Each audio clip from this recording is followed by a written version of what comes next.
Hello, good morning, everybody. Welcome to Sunrise Daily today. I'm Chamberlain. What's up? It's a bubbly Friday. That's new, right? Yeah, get used to it. Yeah. Welcome to Lagos. I'm Kayode Kikiolu. Kayode.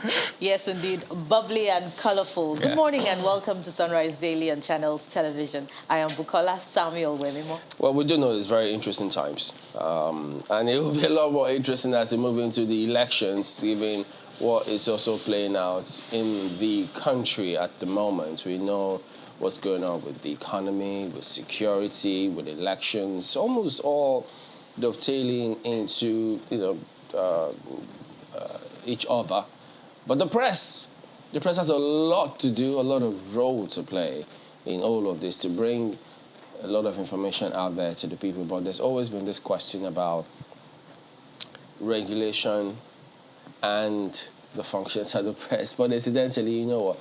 Regulation is not just, there aren't questions only when it's got to do with the press across the board in terms of standards, the kind of products and services that you provide.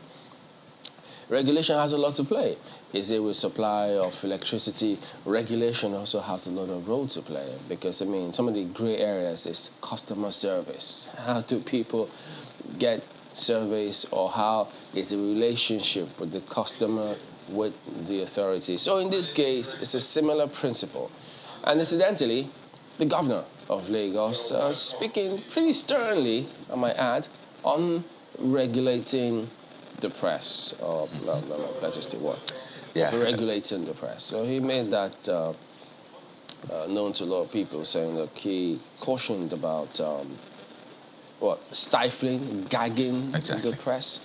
So it's something that will feature moving forward a lot, really. Absolutely. And the way he couched it, by the way, this was at an event organized by the Nigerian Guild of Editors. And the theme was journalism and digitalization, the imperative of good corporate governance. And the governor actually said, and I'll just quote him, says that we need to be very careful as politicians and public officers that we do not, he said we, advisedly, right? We do not gag this profession, talking about the media, and do not unduly stifle the free press. And he went on speaking about just how important, free press is and all of that. And I'd just like to say, first, it's commendable.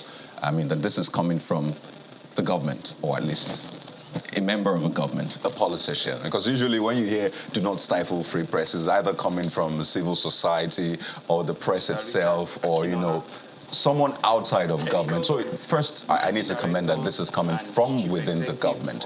But when you look around, recent events, you wonder, did everybody get the memo?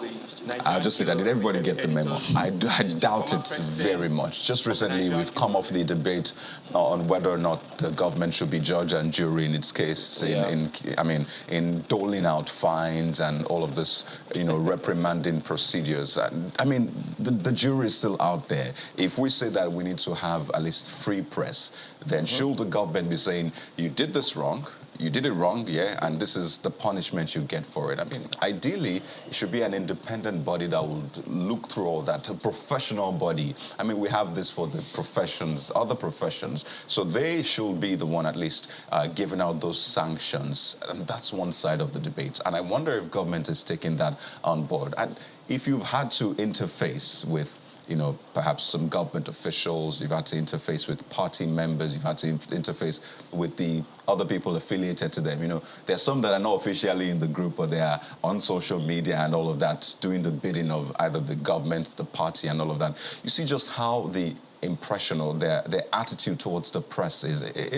It's quite sad when you look at it sometimes, really, because you wonder, it's one Nigeria. I imagine we're working towards the same goal. But for a while now, you've seen that it's been a case of us versus them. And that's not what it should be. So first, yes, we commend the governor for this, but in recent times we've seen actions of governments at different levels, actually, that speak otherwise. So perhaps this is good for all of them to now get the memo and say, well, we're working towards one Nigeria. Because once you don't have free press, even the government will suffer as a result of that? You always think that, I mean, the government will benefit from stifling free press. No, actually, if the press is not free, I think the government will actually be the first casualty. And I think it's important to actually look at that. So way to go. But my hope is that everybody gets that memo. I wonder if everyone indeed got that memo. Kind of good poster there. Because if you're an investigative journalist in these parts, then you know how difficult it is to get information. So this is not just about not gagging the press. This is not just about censorship of the press. This is also about the ability to access information easily, freely, without any restrictions or limitations placed before the seeking journalists by the government, you know. And this goes back even to the Lagos State government. When you want to publish stories that are not particularly favorable to the government, how open are the state commissioners, you know, the commissioners in the different sectors? Not very open. From my own personal experience, the public relations officers will now begin to deflect or begin to become evasive when you're seeking information. That apart. There's also another point to be made, you know, when you weigh this call, you know, this very noble call, by the way, by the Lagos State governor, as against what's obtainable from this administration in the last 8 years. There are reports that, you know, there's been 34, you know, in all, attacks on journalists under this administration. This administration from the start has never been particularly favorable to the press. And, you know, we could mention Agba Jalingo, we could mention so many other reporters, you know, that have come under the fire of this administration for one reason, for one report or the other. So when the Lagos State government is looking inwards where press freedom is concerned, the administration in its entirety should also look inwards, you know, and we're, you know, approaching another general election. Press freedom is just as critical at this point in the nation's history. You know, there's a report, you know, that's flying around on social media right now. I don't want to mention that particular report, but the international media, you know, has begun to carpet the Nigerian media for not going after that report, for not investigating it, you know, perhaps because of the personality involved. So these are some of the consequences or some of the issues arising from press freedom. Are we practicing survival journalism or investigative journalism? Well, you know, you have the answer to that question. You can send us your comments on this. I wonder what the report is anyways, but the international media is not a judge in some of these matters and how some of these things go. But the principle of the rules of interpretation of the law could apply in this case as well, where we cannot look at the function and the role of the press in isolation because we are within a society. So, for instance, how does the will or the wills of justice grind? Could you go there and get justice in good stead and in good time? How do the executives relate? I mean, even some other West African countries, the top key guys there, they're very easy and accessible. Can we say the same thing here? So it's just so many components in all of these things. So, but that said, there are several other components which, of course, we may not be able to focus on here today. But we'll go in a moment and return to you with the dailies.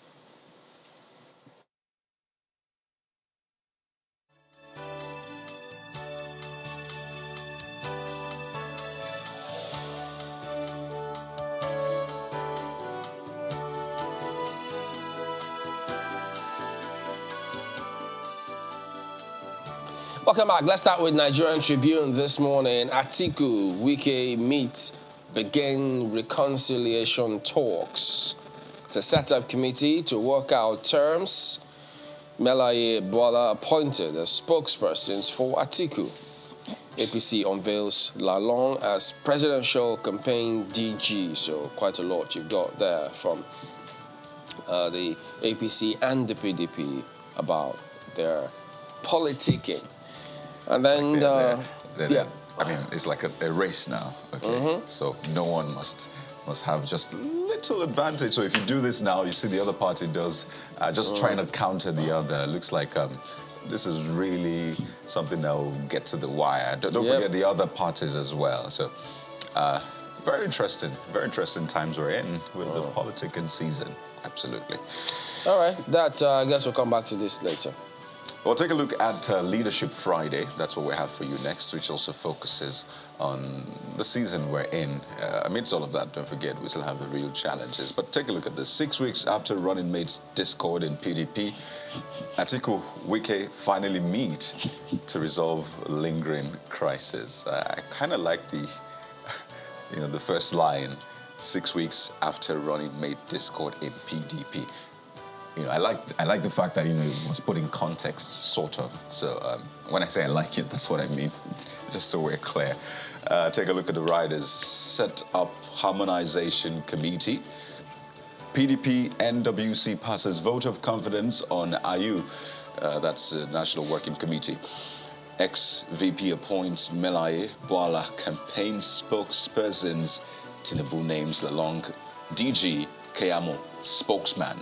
So that's like the game plan for the two parties. Just how well are you receiving these new appointments off the back of the debates, the controversies we've seen across both parties, by the way? Not forgetting other parties, how they're handling their party affairs and the campaigning process. I wonder how you're taking all of this in. Will this add to your decision, or will this affect your decision in making up your minds? By the way, I hear a lot of Nigerians have not made up their minds yet. It's quite interesting.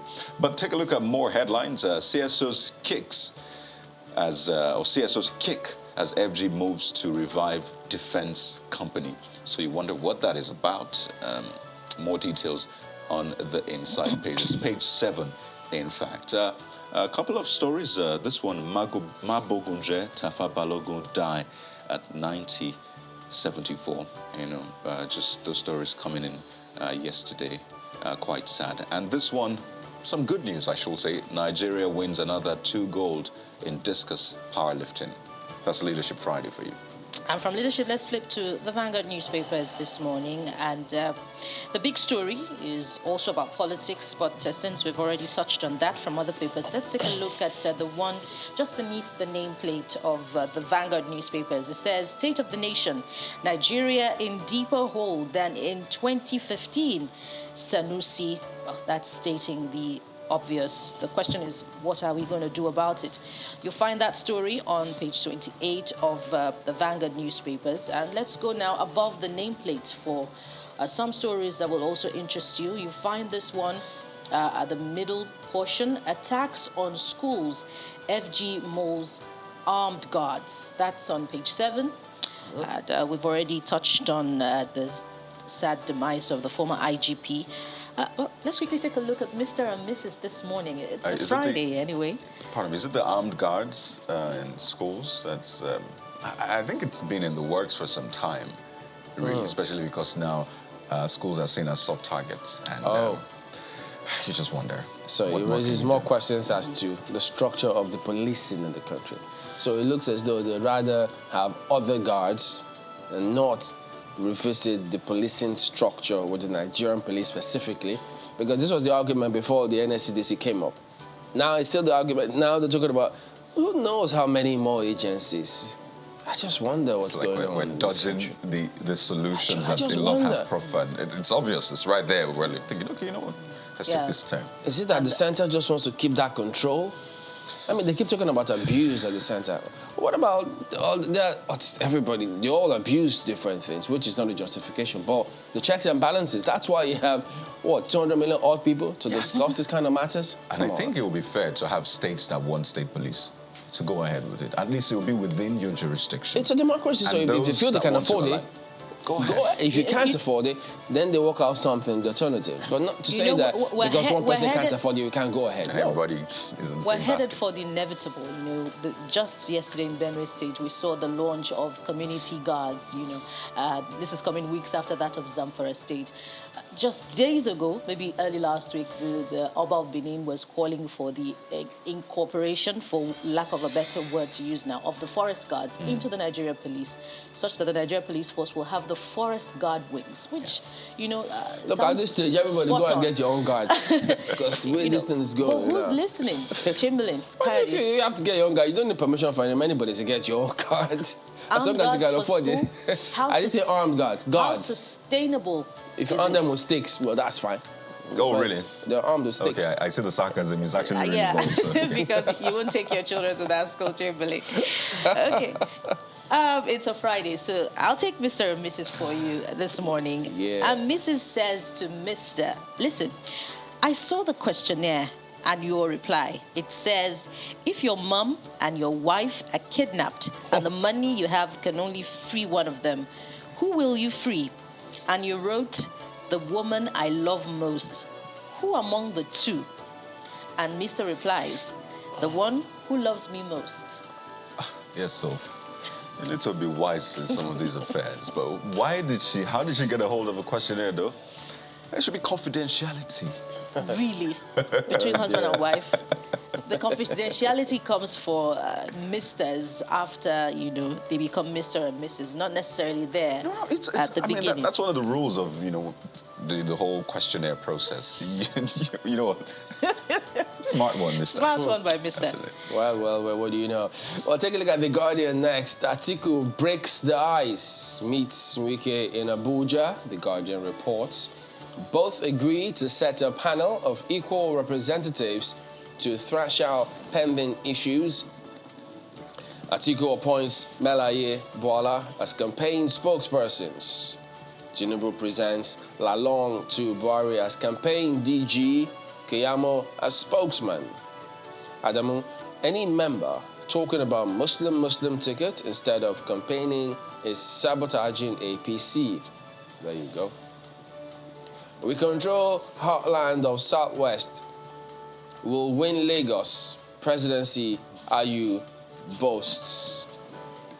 That previous rider sounded like stifling the Free Party members. Do not talk about it. In a democracy? Oh, boy. Oh, Lord. And then you see APC to conclude Northwest reconciliation before campaign. Osun APC rules out negotiation with Aregbesol's faction. Whoa. So who knows? Will anybody talking about this be sabotaging the APC too? You never know. Those are the riders associated with that lead story right there. But then, The Guardian has this feature. State of public schools, alumni associations to the rescue. Look, they can only do as much. So if they don't have the framework, the legal framework at that, this may, to some extent, may just turn out to be what? Tokenism? Because at the end of the day, many will feel, look, if they've got to do something, they need to be sure that they have the framework to do it, and not just for the sake of doing it or being emotional about doing it. They want to do it and then measure the kind of impact this is going to have, such that they themselves can tell, is this going to have a long-term effect? What is the short-term plan? How do we proceed moving from there? So that they themselves can give themselves that structure of intervention. But if all of that is not there, who knows? And I think it speaks volumes, because there's been the report about the medical school in Ibadan, the teaching hospital, getting some support from those outside, and it was mind-blowing, essentially, because I hear that the head of the school called for help, from the alumni, both within and outside, and they got a lot of money, and it just hit me that a lot of Nigerians out there actually still have, one, they have lots of, belief in the country. I mean, you hear people say, I leave, I don't forget home. But first, they still do. They still want to be a part of what's going on back home. And two is the fact that they have people they trust, that they don't mind, giving resources to invest in the country. Maybe not the government, really, because of all the back and forth that has been going in recent times. So I think if a government wants to leverage on this, pick those select people. Let them be your face out there. Let them call for these investments, FDIs, whatever. And I'm sure it will be mind-blowing to see what will come out of it, because a lot of Nigerians want to be a part of this. And some of the unspoken thing is that people don't want to give their monies and then they see the way public officials are utilizing those funds and you expect them to keep putting their money. Perish the thought, it won't happen. But for these kind of people, they know, and they assume, they think from what they've seen that it will be used responsibly. Yeah. And so if that's the case for them, then they put in a lot more money. And the same principle goes with when the Army, former Chief of Defense Staff, always talked about how they needed the populace to cooperate or work with the Army with regard to volunteering information. So it shows that certain things can work, but you need to ask yourself, so why is it not working for us in this area? It's not far-fetched, is it? I dare say. I imagine so. I hope not. Take a look at Daily Trust newspaper next. This one is on security. Oshimbajo to military. Account for security expenditure. Ooh. Yeah, says security operatives must be ahead of criminals. Canvasses increase in local production of arms. I recall it was at one of these defense events too.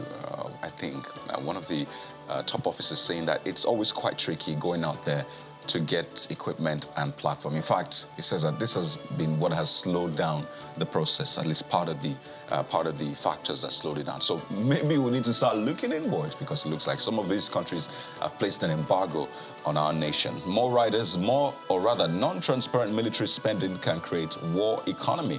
That's coming from an expert. I wonder what that means. It's on the inside pages. And there's an infographic that essentially breaks down defense budget allocation from 2015 to 2021, from 988 billion naira in 2015 to, guess what it is now? Well, let me tell you what it was in 2020, 1.8 trillion naira. Now it's 1.96 trillion naira plus 722 billion naira in the supplementary budget. I'm sure you're trying to do the math. That is over 2 trillion naira on defense.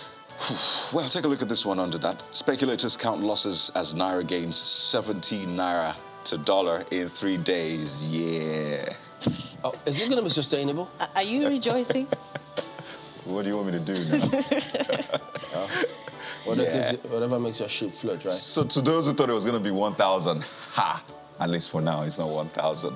A couple of more stories. You know, I just leave them for the Daily Trust before they come for me too much this in morning. the next few weeks, naira gains 70 naira That's the way to go. the dollar. Yeah. Consistently like that. Then we'll begin to rejoice. But this is still underwhelming. We're despising the days of little beginning. You know that doesn't suffice. Little beginning. It's the way to go. Do you know how much 70 naira is? Just go ahead. Okay, from Daily Trust, let's take a very quick look at News Direct this morning. And the big story commands attention. It says, insecurity, major shakeup in Nigerian Air Force. And the rider goes thus as CAS, that's the Chief of Army Staff, charges commanders to intensify fight against terrorists. Well, that's a page 3 read, I believe, of the Nigerian News Direct. I wonder where the major shakeup is coming from. Is it coming from above or from within? Well, you have to take a look. It was a reshuffling, sort of. Look. I mean, we saw that in the Army recently. Mm-hmm. Some new appointments and some rejigging or reshuffling. So, yeah, same for the Air Force. Really. Yeah. Well, we hope that some, visible and tangible results will come out of the major shakeup. Yeah, don't forget it's Operation, what's it again? There's that operation for the terrorists. No mercy. Show no mercy. Thank you very much. So, yeah, maybe that's in line with that. All right. 2 more stories before we exit News Direct. INEC projects, that's above the nameplates now, INEC projects 95 million voters for 2023 general elections. That's something to shout about. And we're going to be talking more about that on the program. But the important thing is for a good a handful of this number to come out and vote in 2023.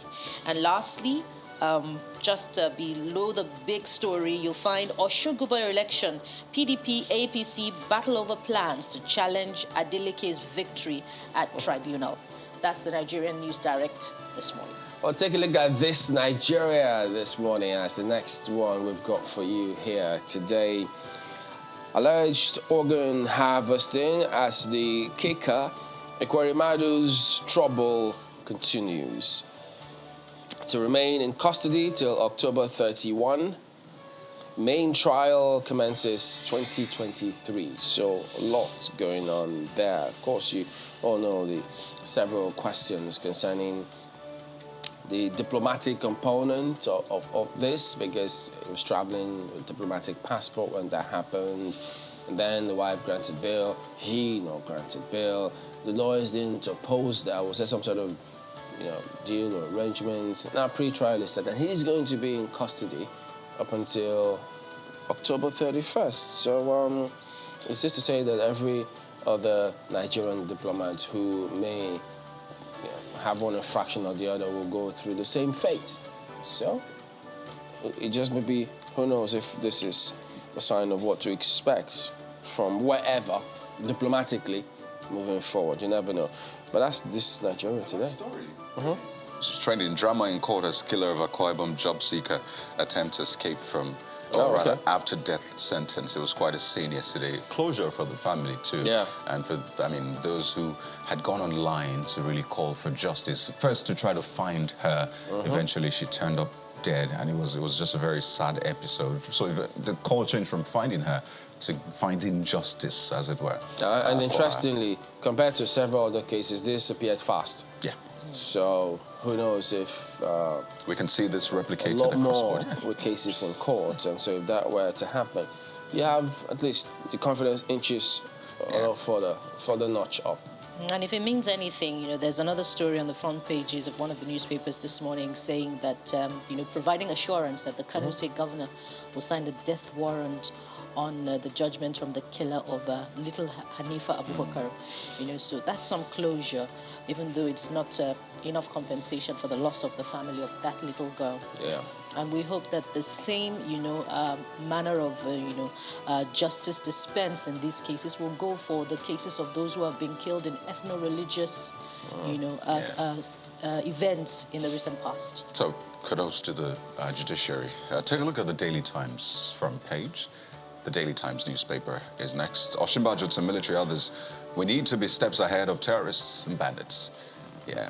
Says local production of arms needs to be beefed up. And yes, that's something we look forward to, especially for the drones. You know how people have wondered, I mean, why is it that we're not hearing about deployment of drones? Well, we've heard that it's been deployed, but clearly looks like it's not enough. And the call has been, I mean, we can do better with surveillance, know when these people are moving. We hear they move in droves, right? So how about we just stay 2 steps, in fact, stay feet above them by monitoring Not them. forgetting Buki's embedding into the army, as the Brigadier General suggested.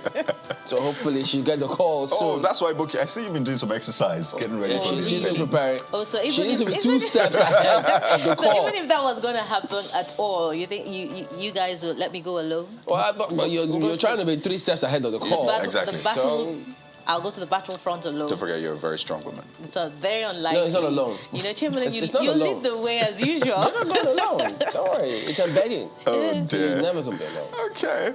You see this one, Nigeria can't progress without restructuring. That's coming from Atiku. By the way, a lot of promises will be made, as we saw in 2015. Maybe it was toned down in 2019. So you need to start putting those, you know, promises down, not just thinking about them, not just putting them down. You need to think, is it achievable? How will you achieve them? Tell us, let us know so we can hold you to your words. At least it's a social contract, right?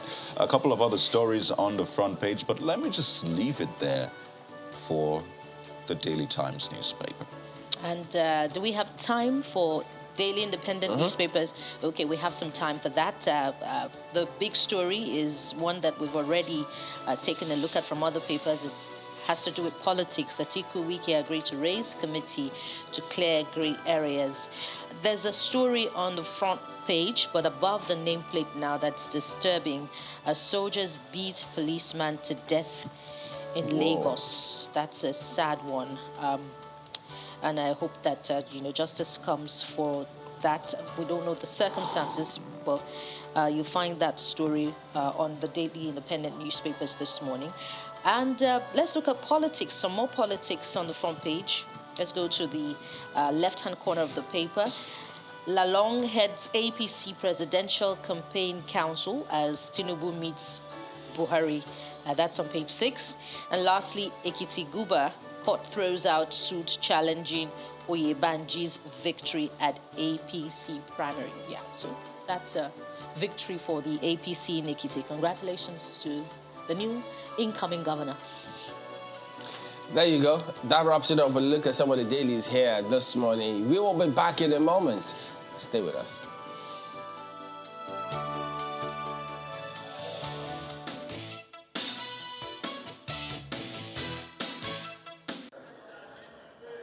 It's exactly 1 week since opposition lawmakers in the Senate walked out of plenary and gave President Buhari a 6-week ultimatum to stem the tides of insecurity in Nigeria or face impeachment.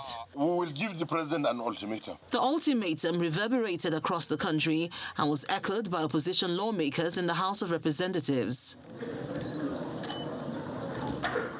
While the countdown to the expiration of the 6-week ultimatum rolls by, in the meantime, the Senate leadership is holding a crucial meeting with the service chiefs and heads of security and intelligence agencies over the worsening security situation in the country. Investments in the security of life and property in Nigeria. Setting the tone for the meeting, the Senate president says the security crisis in Nigeria has lingered for too long and appears to be worsening, despite the National Assembly providing support to the executive to tackle the situation. This current present position where we are is most frightening, because it's like there's nowhere to hide or nowhere to go. He further laments that the spate of insecurity has badly affected the economy. We have problem with our economy to some extent because of security. No foreign direct investments, or not as much as we would ordinarily attract to our country. The level of oil theft is of industrial scale today. In his response, the Chief of Defense Staff says the military is leaving no stone unturned in addressing the imbalances in the country's security. Quite a lot has happened, quite a lot has been done, quite a lot is being done to ensure that we improve on the security setting across the country. The Senate leadership and the service chiefs thereafter continued the meeting behind closed doors, which lasted for nearly 5 hours. However, none of the parties spoke to journalists after the private discussions. Linda Akibe, Channels Television News.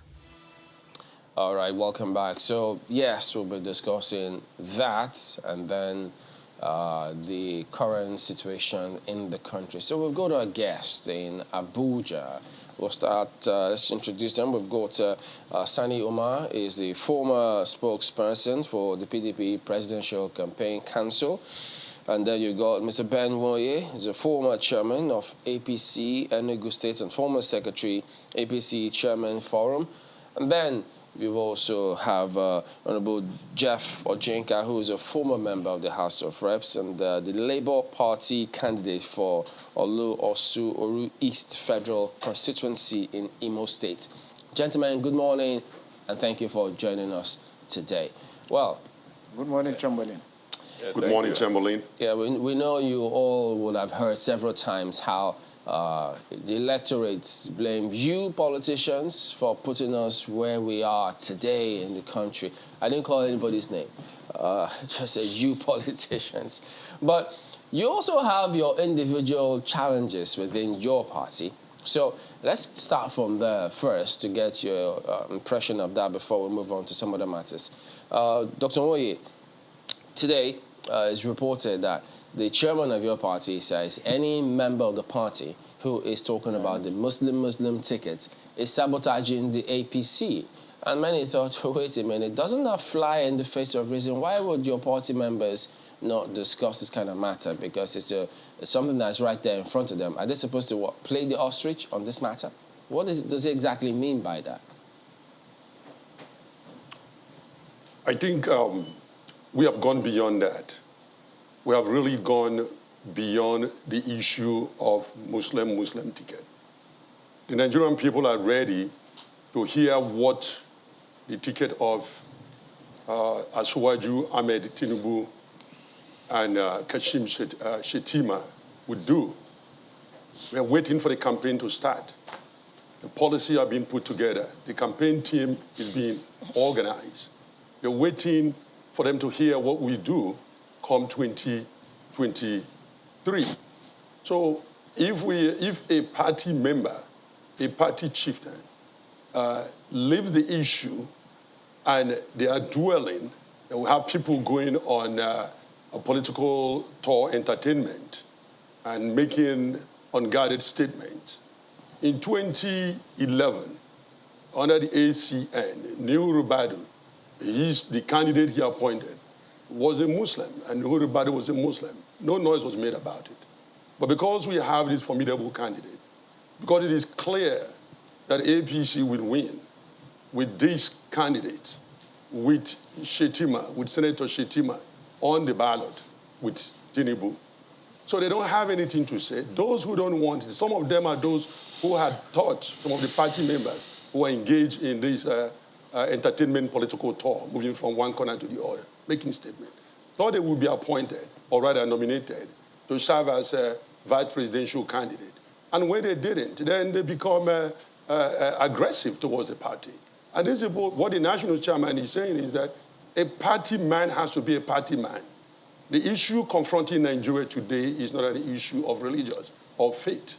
It is not a religious issue. It is not a Muslim issue or a Christian issue. The same people talking about this, making noise within the party, going from place to place, issuing statements, having a fun fair, undermining the party process. The same people supported Tinubu to emerge. And Tinubu is a Muslim. They are Christians. And supported Tinubu to emerge as our presidential candidate. And after Tinubu has emerged, perhaps they thought that they would be nominated. And when that didn't happen, they become angry and they become furious against the party and against the candidate. And some of them have a personal grudge, a personal grudge to sort out politically. And so they move around. But as a political party, as a member of a political party, you must support the party. It is an anti-party. Well, Dr. To go against a candidate, to go against the wishes of the party. We have 16 other political parties that they could go to if they want to. Let me just quickly, you've said that your party has moved on from that, and it's about the issues now that your candidates will bring on board your party at large. You've spoken quite highly of your candidate, which is expected. But for Nigerians, they don't know your candidates as you, at least, will know your candidate, or your party will know your candidate. And there's been growing clamor, at least, for your candidates to have a sit-down with the press. Have a conversation. Let Nigerians understand his person better beyond the statements we see from time to time and all of that. Why has that been very, very difficult? I think the press want to jump the gun. What our candidates are doing is that they are obeying the INEC guideline. Just a time for everything. It is not time for campaigning. It is not time to talk about policy. These are not people. Shetima is not an unknown quantity in Nigeria. He was a former governor and still a former governor of Borno State, a serving senator. So he's not someone that is strange. It is not someone that is unknown. So whatever you need to know about Shetima, you already know that. Now, if you're pulling him out to come and talk about policy. No, this is about the presidential candidate. So what will happen is... Dr. Owoye, I was specific about your candidates, the presidential candidate, not his running mate. Okay. It's the same thing. The same thing applies. You want to sit down with our presidential candidate to start discussing policy, what he would do. It is not time yet. You have enough time with him.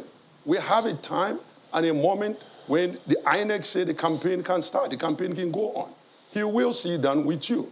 Suwaju Bola Ahmed Tinubu is a worldwide name, okay? Well, so he's a former governor of Lagos State, a former senator, and of course, a true Nigerian, a true Democrat. All right, Dr. So Owoye, when the time of campaign comes he will sit down with you. So if you are sitting down with us and talking, you're not campaigning, you're not raising campaign issues, you're discussing the state of the nation, what your party chairman has spoken. So that is not campaigning. So I don't think you'll be asking for campaigning before the time. So they're two different things. So let me get on to Mr. Umar, who is in the PDP.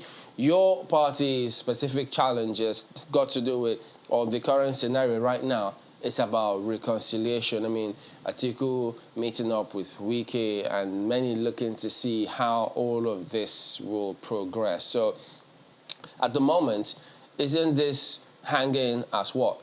a sword of Damocles. If it goes right, it favors your party. If it doesn't, if they don't iron out their issues, it could be an impediment, can't it? No, I think the party is up and doing, and the Board of Trustees has even gone deeper into the matter, and they are trying to resolve the matter amicably. The candidate, Alhaji Atiku Abubakar, is also making moves, for proper, and long-lasting reconciliation. And I think the outcome, from all indications, will be very favorable, because he met Wike yesterday, and they had, a heart-to-heart talk in the residence of Professor Jerry Ghana.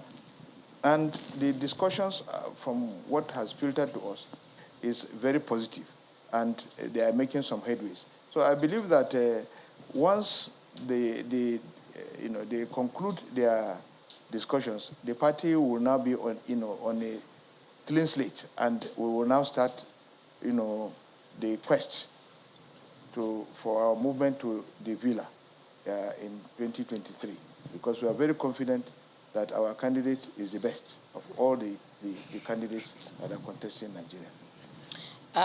Mr. Omar, what about the conditions given earlier by the governor of Rivers State for reconciliation, some of which include demanding that the chairman must go and one term for the presidential candidate should he win? Has the party moved on from that? What are the decisions that the party has taken or on that? Well, you see, in negotiations, it's a give and take.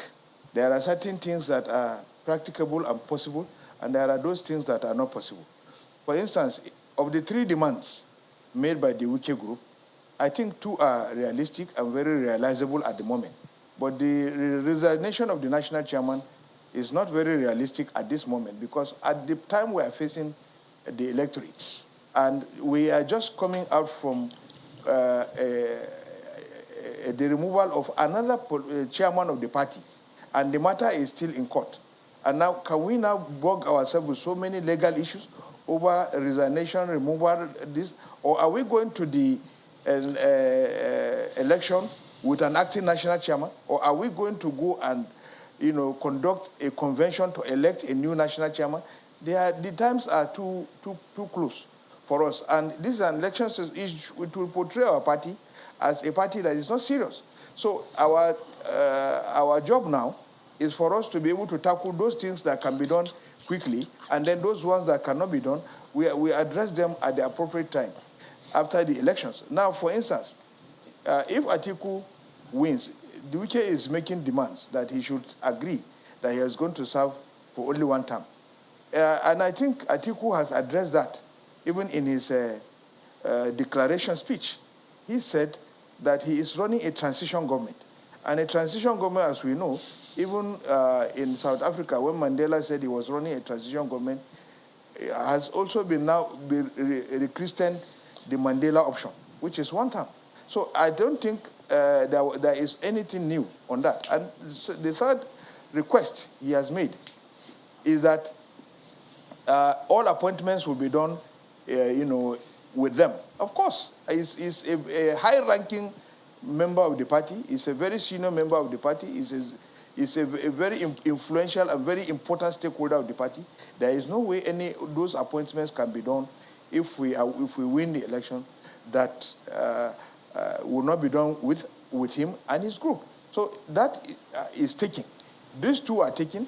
The resignation of the national chairman is the one that is not practicable at the moment. Note, I said not practicable, because the party cannot go into the elections with an acting national chairman or conduct another convention to elect a national chairman.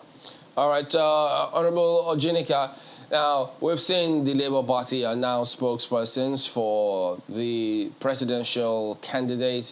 The APC has announced the spokespersons for the party. The campaign organizations have also been announced. What's going on with Labour Party? Well, Labour Party is a party that believes in a due process. At the fullness of time, the campaign council will be unveiled. We have elected our presidential candidate in Asaba, unveiled our presidential candidate, vice presidential candidate in Abuja, and we're waiting for the inauguration and an unveiling of the campaign council. At the fullness of time, within the guideline provided, that will be made public very soon. Honorable Ojenka, what is this fullness of time? Is it political, religious, or religio-political? Give us an idea. People want to know. I mean, there's been a lot of buzz about Labour on social media, but putting boots on the ground is a different scenario. Or are they going to be playing catch-up eventually? Are you not playing catch-up now already? You see, we are not having the problems that the other political parties are having. They are still having a lot of internal issues and internal contradictions that from every available indication, there's no way they can escape from those contradictions. For instance, for my colleague to, on this place, to say that religion is not an issue, that means that he's not a student of history. Religion from Adams, there's a functional duty that the religion will serve in any given societies. All the institutions, other institutions, economy, family, they serve their role, but religion serves indispensable role. There are situations and certain questions about life that you cannot answer except you revert back to religion. And religion helps to stabilize every polity. So when any individual comes and says that religion is not an issue, that means the person is being hypocritical. And then we also, the concept today about Mandela option, transition government, and all whatnot, something that that somebody tomorrow will say is a political statement, that is something that is not justiciable, something you cannot hold on. These are internal contradictions that can never be resolved. And they'll keep resolving it. By the time you solve one problem, you create 10 more problems. And at the end of it, they will never come out of it. On our own case, our candidate is ready, mobile, the most effective in terms of addressing the problems we have in the country today. Our major problem in the country today is the economy. We have a very ailing economy. We cannot even service our debts. We cannot, in every aspect of our life, our security, so much endangered. In fact, one will be wondering how, what the APC and PDP will come up in this campaign on all issues, on all aspects of human indices. But in terms of how we started in 1999, how the PDP managed it for 16 years, and how APC had managed in the last 7 years, getting to the next 8 years. I just wonder what they will tell Nigerians. Naturally, all of the parties will be scrutinized. Just wondering what that will be. Right. Naturally, all of the parties will be scrutinized. APC, PDP, Labour Party. It's the natural process. And I just want to be clear on this one for your party now, specifically. So the faction that had been saying, well, we are the right, faction of the party, in fact, conducted the primary at some point. Has the party been able to rally everybody around now, saying, you know what, let's forget all of the differences that we may have had in the past, perhaps the court cases as well? Has your party been successful in rallying that faction in now? Well, as far as the party is concerned, there's no faction in a Labour Party. The owners of the party, the NLC, the TUC, the people that registered the party, the donors, they have come out to say this is the party. There is no, for you to really claim that you have a faction. That means that you need to have all the structures from the national to the state to the local. But in this case, it's not just, it's just an individual disagreement. And I think it's being well taken care of. The matter is already before the court. So may not be comfortable enough to discuss more on it. But just 2 days, the National Working Committee of the party had met to agree on a whole lot of things, and at the fullness of time, all those things in terms of how the campaigns will go will be made public.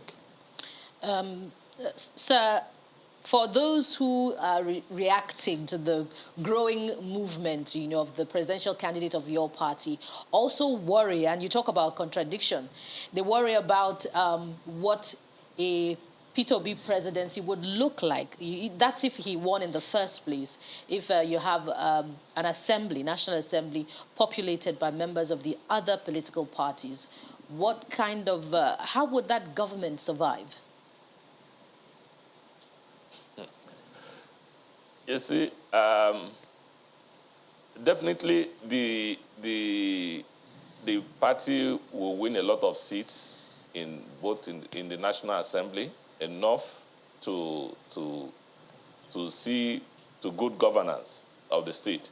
But that is not just to say that it is not possible that you have a system where one party will be in charge in this chamber, the other party will be in charge in the other chamber, and then maybe the other party will also be in charge at the executive.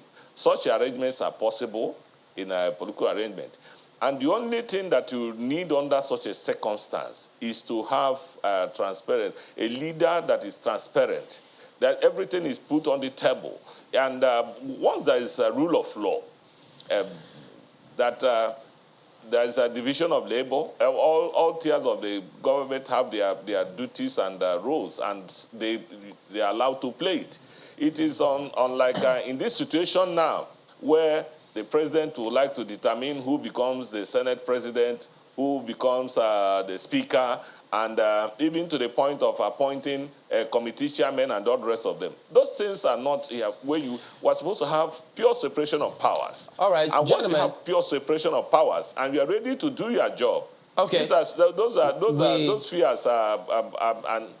All right, let's talk about security and what is currently going on at the moment.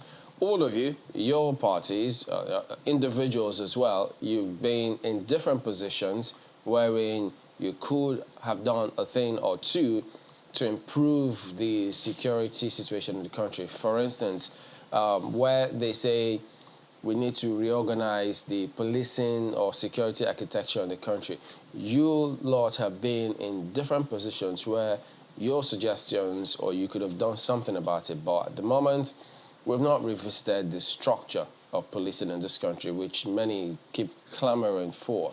So, Dr. Waye, let me start with you. You're the ruling party. At the moment, given the scenarios we just heard just before we started this conversation, the President of the Senate talking about no more foreign direct investment, not at least as much as we ordinarily could have attracted as a result of the security challenges that the country is facing. So it does suggest as though your party has dropped the ball so hard. Dr. Moye, that's for you. You can hear me? Yes, we can hear you. Go ahead. Can hear you. Can you hear me? Did you hear the question? So what I'm saying... No, just come back with the question. Well, at the moment, given the scenario with security in the country, the President of the Senate said as much that the country is unattractive for foreign direct investment as a result of the insecurity going on in the country. So, suggesting that your party has dropped the ball so hard. Why is this the case? Why can't the party seem to fix this? You know, we seem to politicize everything in this country. Security is everybody's business. Nigeria is not the only country going through this hard time.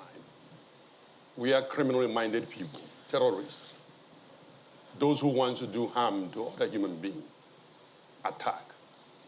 No government all over the world had been able to stop harm from being done by irresponsible, aggressive, animalistic human beings. It is an ongoing process. Even in the United States, no matter the intelligence they have, No matter the amount of ammunition or the money they budgeted, from time to time, someone goes wacko, goes into a public square or a school premises and shoot up innocent people. Kidnappings do occur there too. You go to Israel, they've been dealing with terrorism for years, scores of years. It hasn't ended. So what you have in Nigeria is something that is ongoing, that all of us, everyone, needs to put hand in it.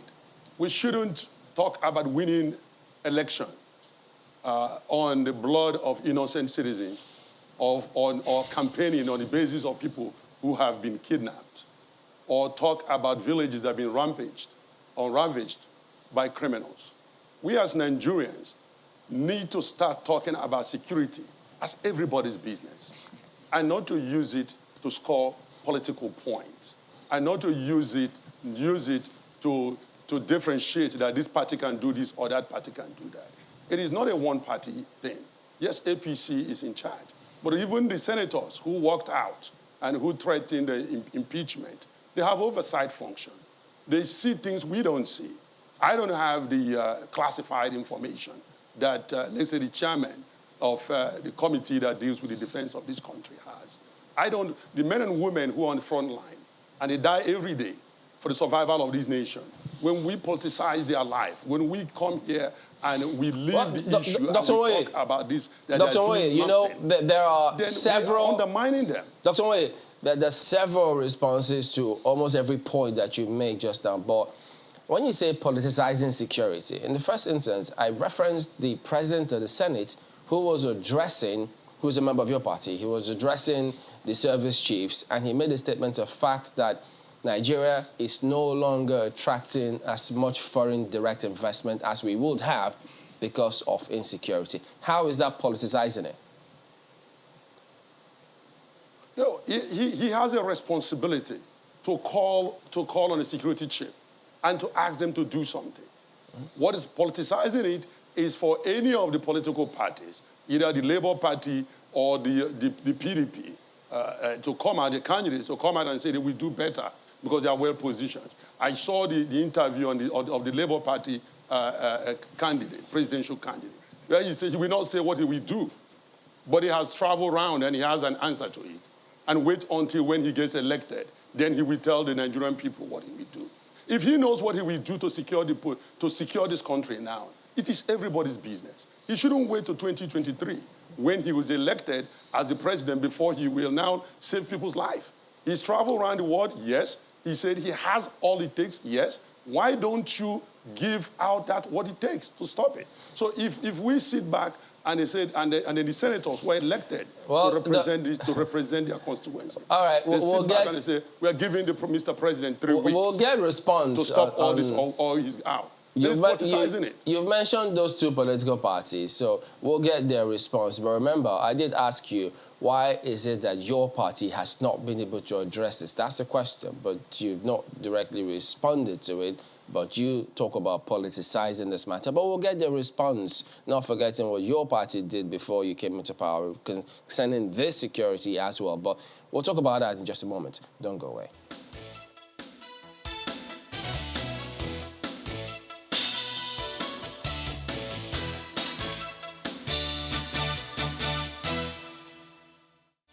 Welcome back. Mr. Omar, what do you think about the current security challenges in the country?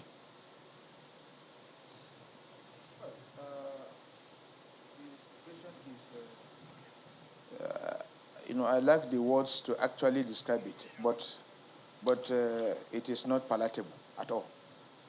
The situation is such that nobody is safe anywhere.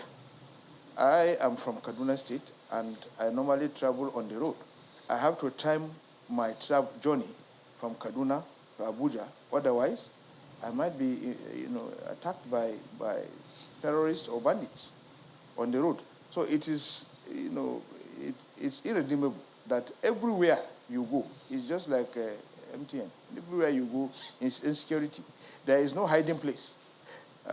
When the Senate president said, foreign direct investment is difficult to come by, he was just merely echoing, the true position of things in the country.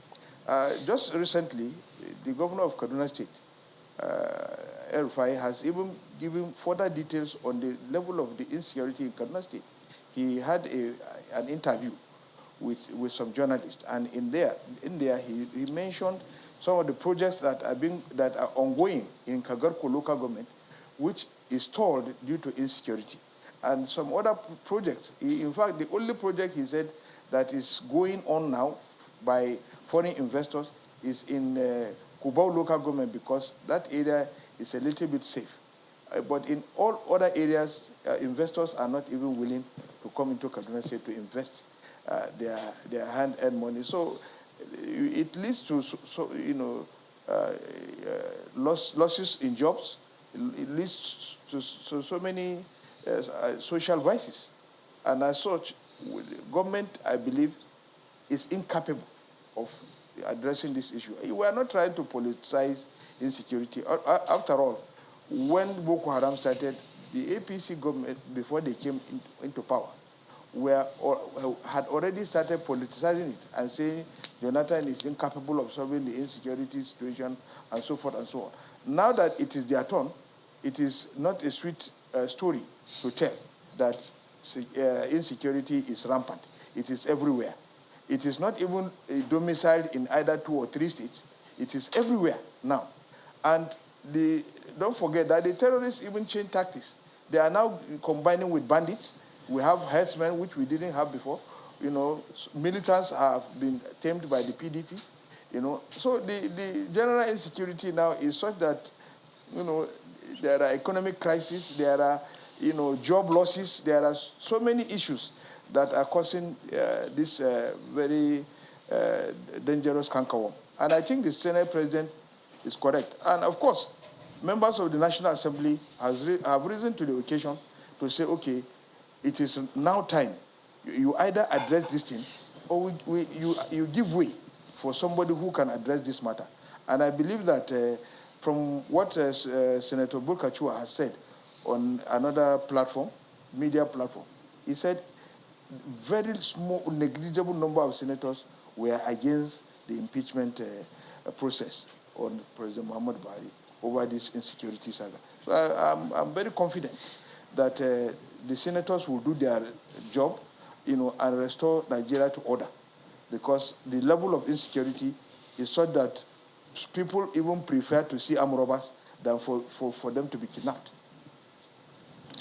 All right, let me take this to our third guest, Honorable Jeff Ojinika, and this is for you. I've seen statements in recent times being said that, the next president of Nigeria would have a lot to contend with. In fact, some have said they pity the next president of Nigeria. And clearly it's a lot of work for whoever will be the next president of this country in terms of security, securing the territorial integrity of our nation, securing the states, the local governments, the communities, the villages, and all of that. I wonder how your party is taking all of that on board. From what we have seen, the promises made by previous parties, previous candidates to solve insecurity, the results we have seen, and then what your party is hoping to contend with. Well, the whole problems we have in the country are just signs of failure of leadership. They are all classical signs. They are just, if it is a medical situation, so they are just clear symptoms. But that's an underlying problem, and that underlying problem is as propounded by Karl Marx, in his dialectical materialism.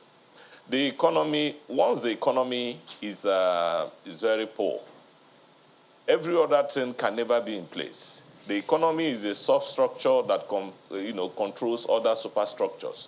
It's the economy that determines the type of security, the type of religion, the type of... it's basically the economy that determines all those. And that is why at this moment in time, our problem... he did say that our presidential candidate mentioned that he wasn't going to say anything until... it was not true. There have been a forum where he had opportunities to say that they've done a careful study between poverty level and the level of insecurity, and they see a correlation, and that there's only one way of putting people out of crime is through the more you pull people out of poverty, the more you pull people out of crime.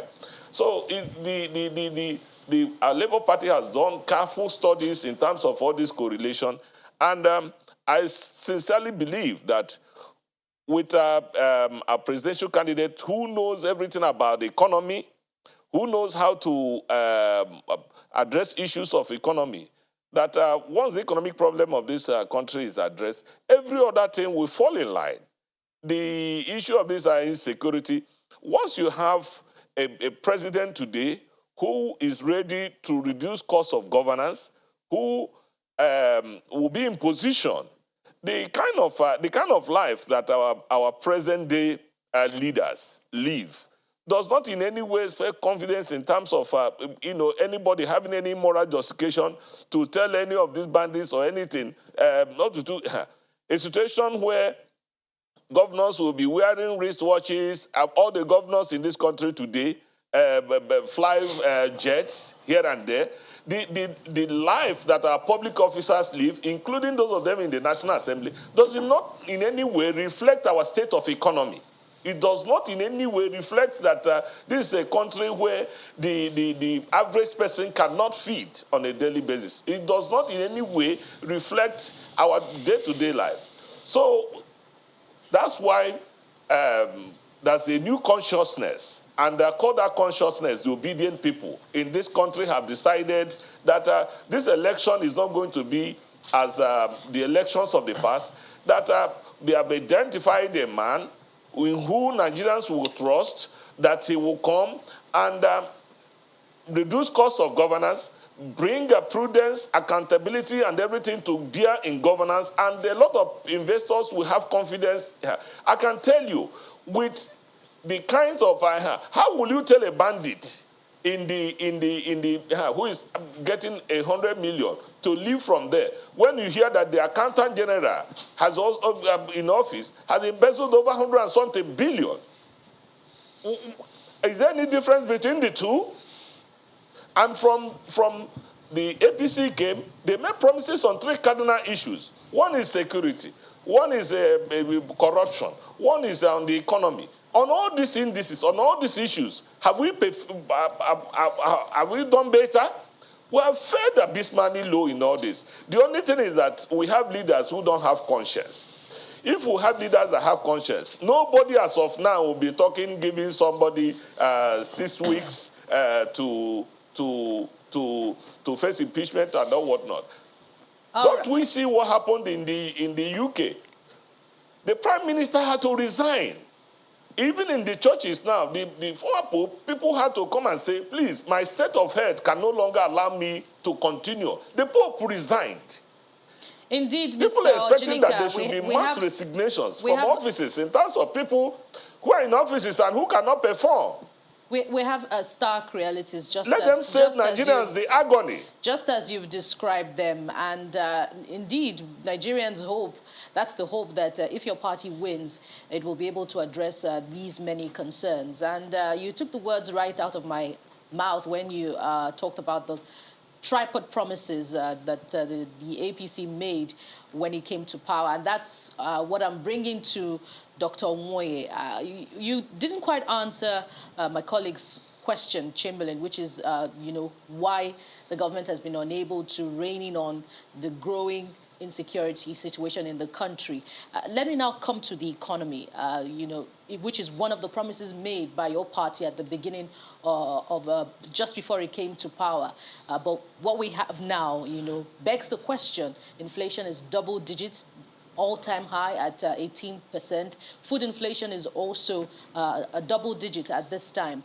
Why has your party been unable to deliver on its promise nearly 8 years after?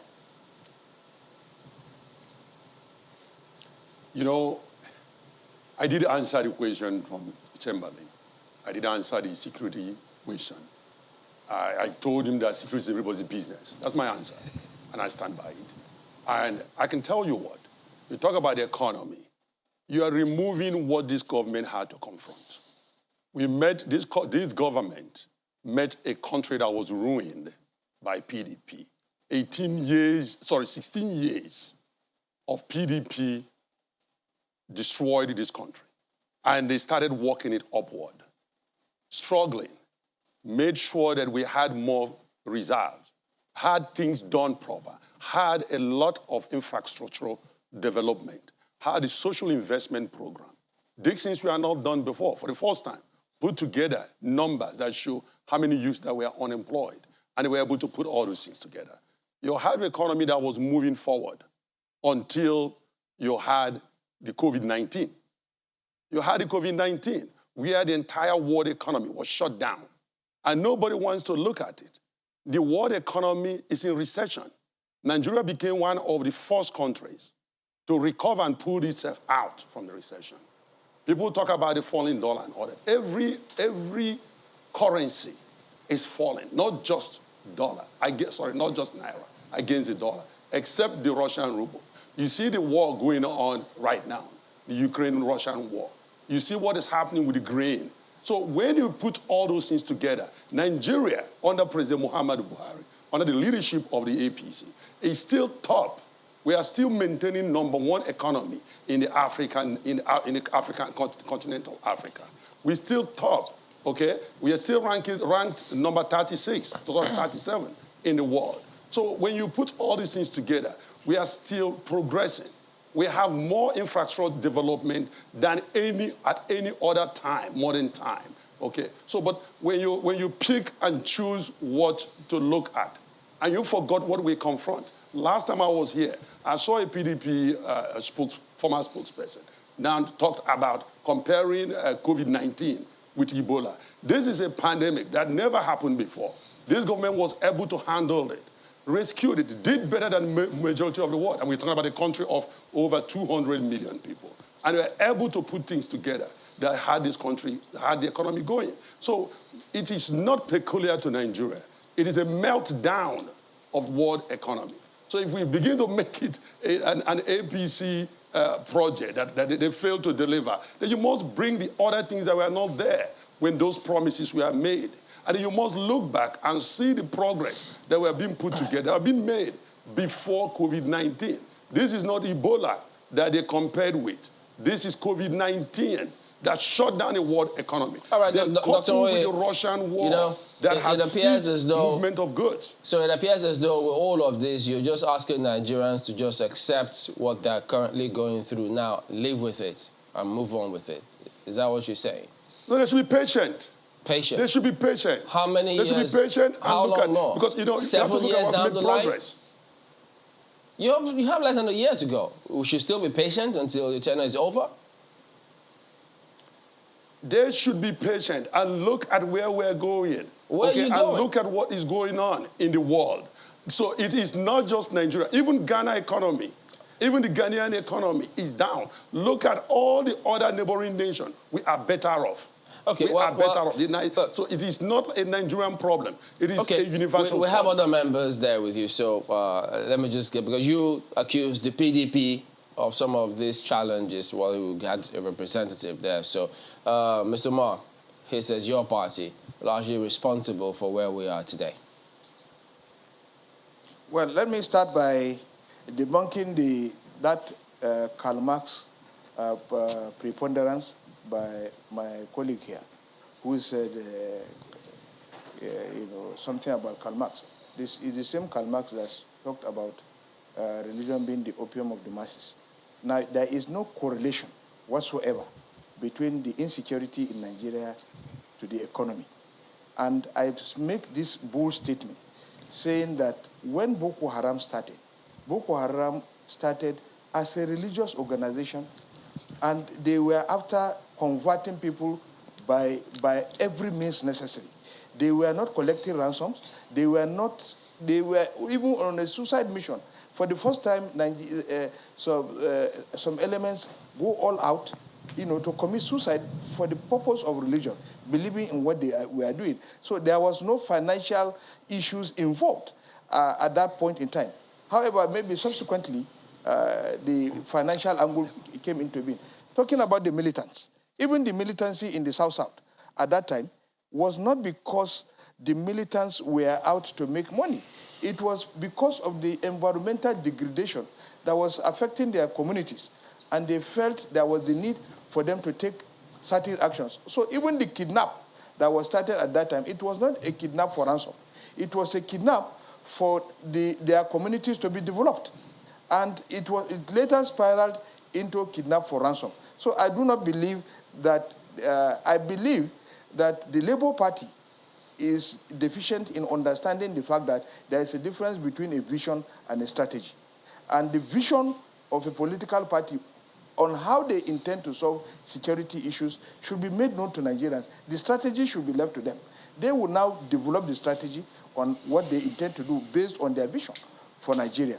Now, coming back to the issue of the economy, I will be very surprised if we are talking about that the PDP left the economy in a very bad state. I think that is very unfair. You know, number one, when PDP left, we were number one. The economy, the Nigerian economy was number one in Africa. And number two, we were number one investment destination in Africa. Again, the PDP never went into recession. But the APC has gone into recession twice. If the first one was an error, the second one could not have been an error. It is because there is no effective management of our resources that will take us to the promised land. So I believe that it is a failure personified by the APC that they are refusing. Why are you comparing the economy of Ghana or any other country with that of Nigeria? Look at internally, are we being managed properly? That is what you should concentrate on. You know, across board. On how the president of Ghana has his mandate with the Ghanaians. Well, any across other board, president though, has his own. there will be questions. Our mandate with our president. Right. Is he managing our economy well? Well, like across board, there will be questions about just how many people both governments have been able to lift out of poverty. Because when we talk about GDP, whether we're the biggest economy in Africa, you look at the people, because that's the true measure of an economy anyway, just how many are in poverty, 40%, and counting even more, according to other statistics. But let me go to the Labour Party member, because you talked about security strategy versus security vision, what the party has as a vision for Nigeria's security. And usually the question, Honourable Ojinika, for your party would be, in terms of tackling insecurity, just what kind of I don't know, do I say institutional memory or pedigree you've had to face? I mean, the current president has been in the army, risen to the very top. The previous government, I mean, started off with someone in the army, of course, and then it trickled all the way down. So in terms of security, really, what is the vision? Let me just rephrase Mr. Mar's question. What's the vision? Yes, before I answer that question, I would like to respond to my colleague here. Well, we don't quite have time, Honourable Ojinika, but you could go on. A very shallow interpretation of when I talked about the economy. The economy has a structure, the economic structure of the country. How is the economy of the country structured? Were those agitators in the Niger Delta, were they allowed, what they were clamoring for was for a restructuring of the economy, a situation where what comes out from their land, that they should have access to it, and that we have a structure in this country today where those people who were agitated, maybe from the northern part of the country, who say that the Boko Haram, that the education is a haram, and all the rest of them. Were these people allowed to, were they given proper education? Do they have access to the resources that were available in their place? These were issues. During the days of Ahmadu Bello, was it possible to have people who could have come out to say that? The answer definitely should have been no. It is as a result of not having a good political structure, economic structure in place, that we're having all the cycles of problems. But it is a topic and a debate for another day. So his literary interpretation of when I say that the economy, it being the substructure that controls other aspects. All right, Honourable Ojinika, I'm afraid really in terms the conversation of, will continue how do people day. assess the listen? All right. Well, we're out But of time. in terms of the question, Well, unfortunately, we're out of time. That's why he was trying to tell you that we didn't have a lot of time on this. But we have to end at this point in time. We appreciate you all, but clearly, when the chips are down, get to the markets, go out there, get feelers from what the people are saying. Ultimately, they will decide what they will do moving forward for the next 4 years at least. But we want to thank you for coming on this morning. Honorable Jeff Ojinika is a former member of the House of Reps. He is a Labour Party's candidate for the House of Reps for Oru East Senatorial Constituency in Imo State. We've also had Dr. Ben Woye, who is the former chairman of the APC, Enugu State, and he also was the former secretary, APC Chairman Forum, as well as Sani Umar, former spokesperson, PDP Presidential Campaign Council. Gentlemen, thank you all for coming on today. You're welcome. Thank you. All right, so coming up next, we'll talk about the elections. That will be in just a moment, and looking forward to what to expect. Election management. Join us again.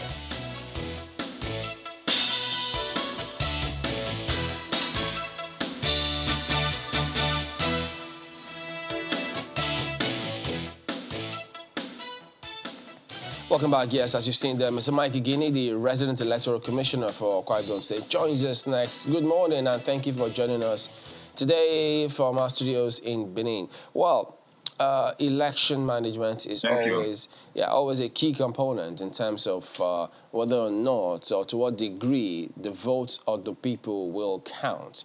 So, yes, we've just recently ended the CVR. And, of course, whenever this happens, there's usually this hue and cry as to why not go with the provisions of the Constitution, of the Electoral Act, about 90 days before the time. Something, look, INEC could do a lot better from where they are today. So the different calls. How do you consider these kind of calls, even if you were to compartmentalize them, about the process of CVR? Well, thank you, Chamberlain, and your entire crew for having me this morning. With respect to the issue about CVR, I think it's very important that we all have to be on the same page as to what the law says should be done. By way of perhaps throwing more light on the Section 17 of the 2022 Electoral Act as related to CVR, the section only says that not less than, and not exactly 90 days to election, that the register should be made ready.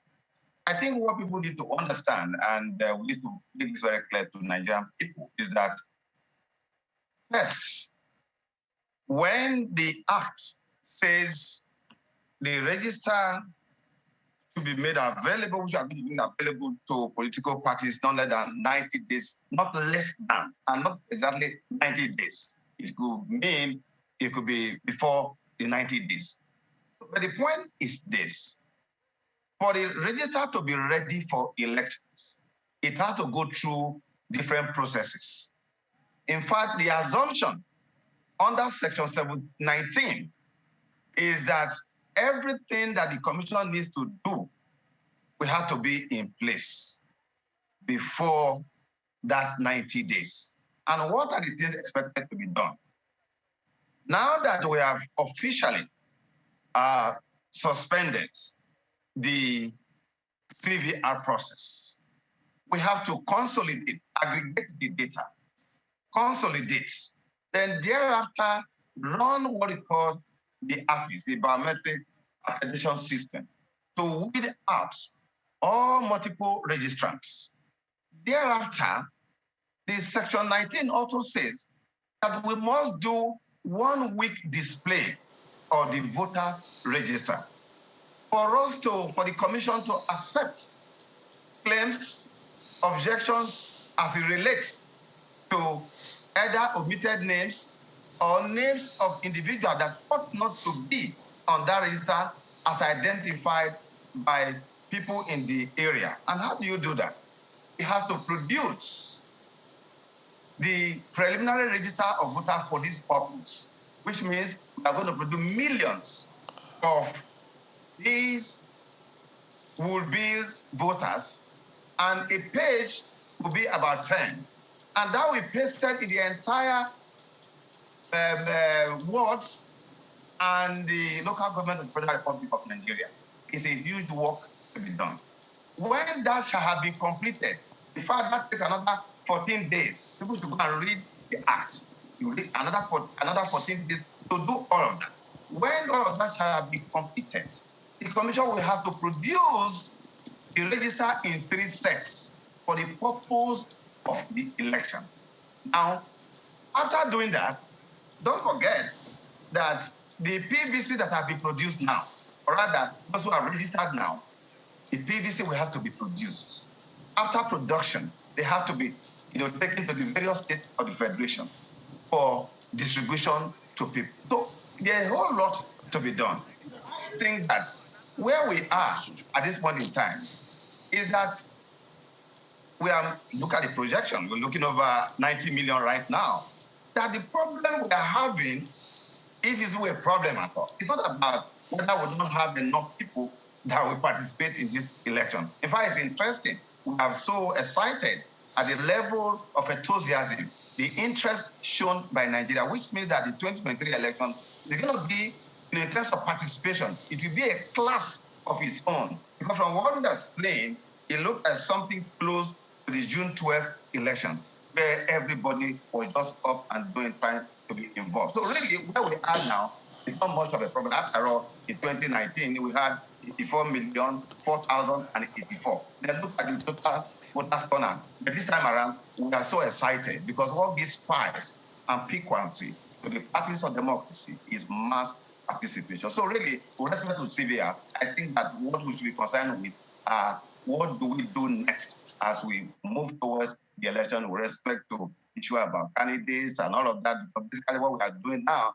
it's like we are going all over primaries again, right. Across the state. Well, Mr. Guinea, we'll get to that. We'll get to that point because I know it's a major talking point. But for a lot of Nigerians, some of them who feel eventually will feel disenfranchised in this whole process, and I mean they've joined their voices to the voices of the CSO saying this should be moved. I know a lot of people that tried to take time off work, went online, then realized there were different issues. Is it with the NIN, with the name, with the registered date of birth? You know, all of that work. And then the deadline came and they couldn't get registered as well. And they looked at this Section 9, which you talked about, and still gives that leeway, whether it's less than or not, but at least they still gives a leeway. And going from the calculation, 90 days, or not less than 90 days, it's still about November the 25th. Before the 2023 election, if I'm correct. So that leaves us, we're in August. We just started August, Mr. Guinea. So that's August, September, October, and some part of November, 4 months. I know that INEC needs to do all of that work, but it's digital, right? That's why INEC employs a digital mode for some of those things. So really, can't we still make some accommodation to ensure that Nigerians who are citizens of the country, they want to participate in this election process, which, by the way, is a good thing. Can't we just try to give them some time to register? You know, Kayode, quite frankly, as I told you, as a commission, we are very, very excited, because, I mean, what's the point? You are an umpire, you don't see the people in there. And also, we are very, very excited, but when you look at the gamut, the number, the kind of jobs that need to be put in place, because all these PVC must be ready. They must be ready before the election for people to collect. And don't forget also, that is not only this that the commission is also doing. There are all the activities already ongoing that we also have to put in place before the election. Particularly because one of the interesting things about the register, unlike political parties in our country right now, is that the copy of the register must be given to all political parties. So if we are, whatever number of people that essentially we are going to be having as people for this election, it will not change.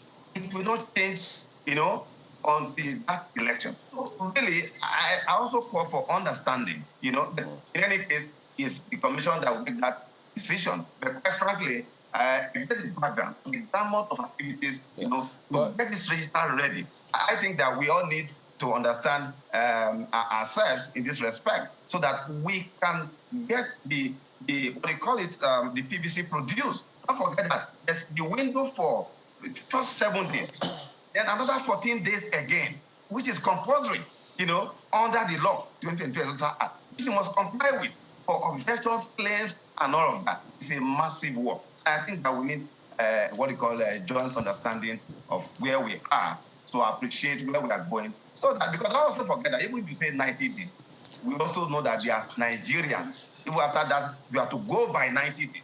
There are also Nigerians who also have attained the age of 18 that unfortunately will not be able to participate. I think, like I was telling a few people yesterday, that look, those of you who have registered, those of you who are unable to do so right now, what you should do is to help mobilize, because it's one thing to register, it's another thing which is far more important for people to show up on that day. I think that's the most important thing, another. Because, for example, as I said a while ago, if as at 2019 we had 4,004,084, and you had that kind of dismal performance, participation, I think it's something that was very worrisome. Not that we are heading towards what you call it, about 90 million. I think the concern now is how do you have what you call total mobilization of Nigerians, to go into indeed, indeed, to avoid the possibility, the reduction of what we call invalid votes, because this election is going to be highly competitive. Before you begin to talk about invalid voting, which is another aspect of the conversation as well, you are right on point, Mr. Guinea, when you said the important thing is for a significant number of that 95 million target to come out and vote during the elections next year. But then again, there could be some Nigerians yet unregistered who would really want to participate in the elections. And if the extension does not significantly impact on logistics and planning, perhaps INEC can consider an extension. After all, Nigerians say it is a CVR, after all, continuous voter registration. But let's rest on that, Mr. Guinea. Recall your last appearance on the program. It was not a little dust that was raised by your position on Section 115 of the Electoral Act, for which the National Assembly came out to say that you were unnecessarily overheating the polity. And then the INEC National Commissioner also responded, saying that it was an administrative thing about within political parties, not necessarily criminalizing it. I wonder what your reaction to that is. And then, I'd also like you to talk about, the many cases in court as a result of the disagreement on party primaries. Well, thank you very much. Mine is not going to be a reaction, if anything at all, is to further throw light on what I said. All of Nigerians will know that before every INEC activities, I will always, as part of our responsibility under Part 1, Section 2, I think it would be good for Nigerians to read it themselves. That gives those of us who work in INEC the responsibility not only to provide civic and voters education, but also to educate Nigerians on the sound knowledge of democracy and democratic practices. So it's against that background that on Channels Television, we unpack quite a number of provisions of the Act that people need to understand as we move towards the 2023 election. It must be noted that when we had that engagement on a particular Tuesday 2 weeks ago, there was no issue anywhere around the country, controversy about any provision of the Electoral Act. But as part of our education, I was merely drawing attention to the fact that with respect to those who participated in presidential elections are now seeking to invalidate, undermine, and senatorial outcomes of on the 27th of May, that when they do so, they are basically telling the world by virtue of Section 115 of what the Act tends to prohibit. Let me be very clear here. The 2022 Electoral Act, the Independent National Electoral Commission made over 91 proposals for amendments, out of which over 48 were accepted were considered and accepted by the National Assembly. As the umpire and the regulator, which is what the Commission is, our vision that we must conduct elections that meet the aspirations of Nigerian people must be based on certain ideas to deal with historical challenges of delivering credible elections in our country. So every provision in the Electoral Act is intended to cure a mischief. And that is why the Act is in 9 parts, arranged in 9 parts. It has 153 provisions. If you look at all the parts, they deal with different issues. For instance, which I think that as we are going to 2023, which is what I was trying to do, is to not begin to pay attention to those conduct that will undermine the integrity and the confidence of Nigerian people in the electoral process. And that's why I said from section 114 to 129, detail all offenses, all acts that are prohibited under the Act. Now, with respect to section 115, it is clear that if we agree that the whole changes we make in the Electoral Act are intended to deal with the behavior of either staff of INEC and largely politicians, then we must accept that under the current 2022 Electoral Act, the section 115, as a regulator, we have a responsibility as our instrument in the administering the election to use the provision in their way, in their natural and ordinary meaning, all right, in carrying out our job. And I made the point very clear that under the timetable and schedule for activities, between April and June were the period for the conduct of party primaries. This is also the period for the sales of nomination forms. Sales of nomination forms by political party, they have a commencement time and they have a closing time. It is not an open-ended exercise. After nomination, you have the next stage is what you call screening. After screening, you move to the third stage, which is the actual primary itself. Now, stage A, that has to do with the sales of form. You buy a form, you fill it, you sign it, and you submit it to your party. Every election is a constituency election. Okay, but Mr. Mike, distinction I was making. Yeah, but Mr. Guinea, what is going on about this repeat primaries in Akwa Ibom? Are you the one presiding over them?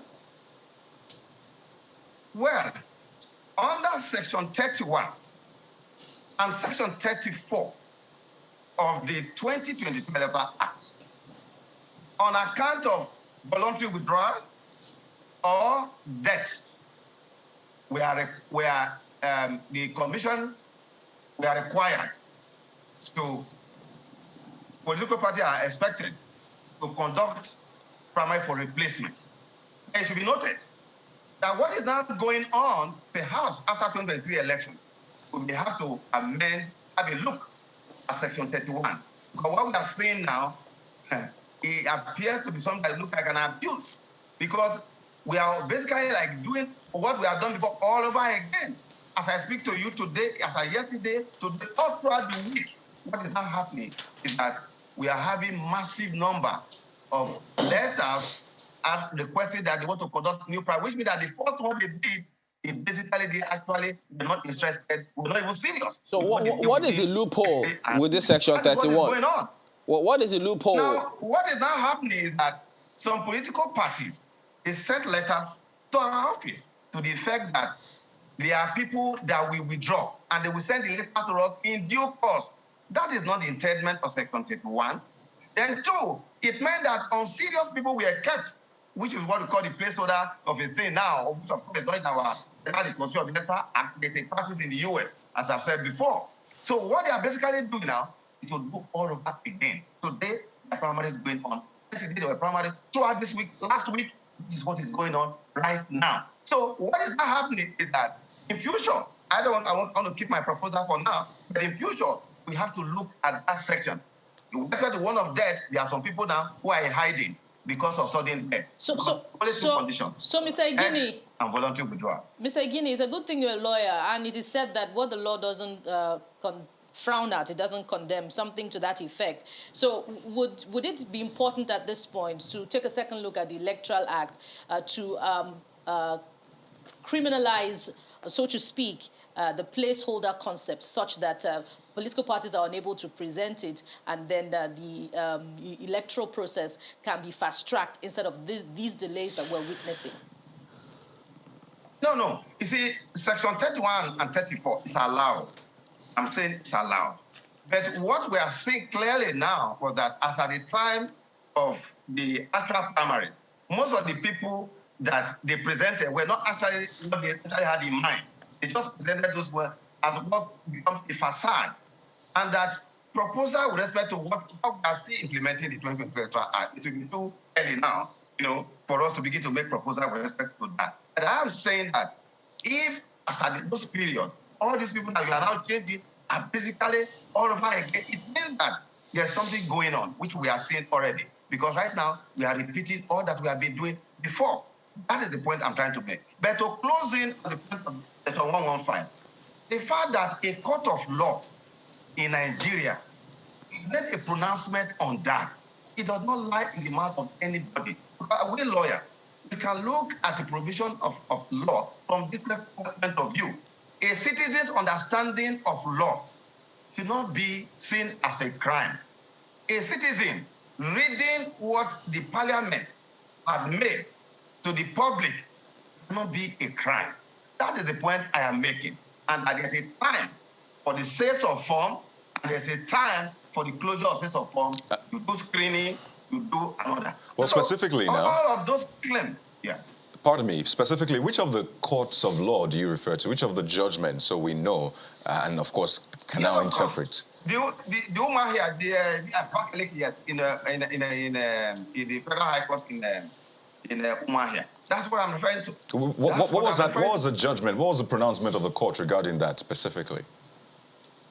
The judge was clear. He made also I have a copy of the judgment. He made reference to that section 115 that anybody seen putting himself out that he brought a form, obviously have run foul of section 115 of the 2022 Electoral Act. Don't forget that the whole of that idea is to curb. It will curb what is movement up and down within the period of primary. That is what we try to cure. And so all of that must be taken into account. And that takes me to some of the things that are going on. Yes, in Akwa Ibom, you talk about how many petitions. The one that have been published, particulars of people didn't go to primary that the party submitted. Out of 26 member house, 24 of the 26 we monitor, only 2 that the party submitted for publication. The 24 not monitored by the commission. Similarly, House of Rep, out of 9, only 2 was published. All others, we don't know where they came from. Now, senatorial district in Akwa Ibom, because I'm winding down, and this must be in public record, and we are bound by record. On the 24th of May, we received INEC, first and foremost, have what we call a portal. INEC have a platform for what we call the election monitoring across the country. All states are keyed into that platform. We received a notice on the calendar. We have a calendar. On that calendar, we received one at about 8 o'clock in the morning. And later in the night, another calendar because they are updates and all of that. Those 2 calendars with respect to senatorial primary. We have senatorial primary on the 27th of May, not 28th. The 2 calendar, we are bound by record. Well, political party can afford to begin to change their record, this and all of that, but not in INEC. Not in INEC. 27th was when we had the senatorial election in Akwa Ibom State. 26th was the one we had the governorship. Well, I've been inundated with so many stories about people who came to do a Nicodemus party primaries on the 26th, that some people came from Abuja to monitor. Let it be on record that on the 26th of May was the day for the governorship primary of the APC in Akwa Ibom State. All right. All other political parties have done that. And that the three people who ought to have been from Abuja to join the team, because 2 people, 3 people cannot be in charge of everywhere. Only 2 or 3 people, they did not come. And I'm hearing about one Bashi, Otman Bashi, that is being paraded, that he Nicodemously came to Akwa Ibom to monitor. Let it be recorded, let it be known that any staff of INEC sent deployed to any state, you must come with a letter. That letter must be addressed to me. I will endorse that letter and I will assign you to join any of the team, but no staff of our commission. So if anybody tries to impersonate, let it be on record, because by next week, I will be rounding off my service to the fatherland. All right, Mr. Makigini.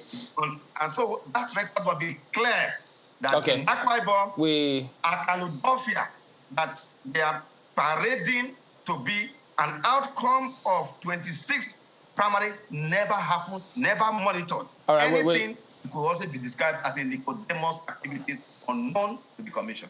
And all that right. record, We do thank you. In any case, the report of that. All right, Mr. Guinea, we have to go. Has been sent. I'm sure they must have gotten the message.